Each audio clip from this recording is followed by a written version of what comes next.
Delhi's Karkaduma court on Saturday, that is 3rd December, discharged the activists Umar Khalid and Khalid Saifi in one of the key cases pertaining to the 2020 Delhi riots. Additional Sessions Judge Pulasya Pramachala pronounced the order today in FIR registered at Police Station Khajuri Khas. Both Khalid and Saifi are on bail in the FIR. Despite being discharged in this case, both the anti-CAA activists will continue to remain in jail since they have failed to receive a bail so far in FIR 59/2020 in the Delhi riots larger conspiracy case.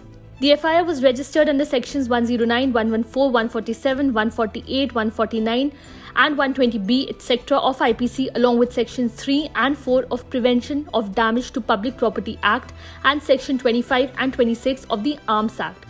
The case was registered on the basis of a statement of a constable wherein it was stated that a large crowd had gathered near Chandbagh Puliya on February 24, 2020 and started pelting stones.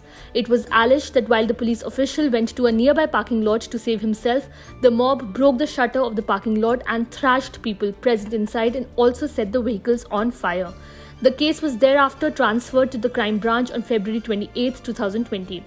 The Delhi High Court in October this year rejected the bail plea of Umar Khalid, arrested in connection with the 2020 North-East Delhi riots case. We don't find any merit in the bail plea, the High Court said while dismissing the plea of Mr. Khalid, who had been charged under the Anti-Terror Law Unlawful Activities Prevention Act, that is UAPA, for allegedly being one of the masterminds and instigator behind the 2020 riots. The charge sheet primarily focused on the alleged involvement of former AAP councillor Tahir Hussain. However, it also made repeated mentions of him along with Umar Khalid and Khalid Saifi. Most significantly, the charge sheet spoke of the alleged 8th January meeting where the trio of Hussain, Khalid Saifi and Umar Khalid allegedly met to allegedly plan riots at Shaheen Bagh.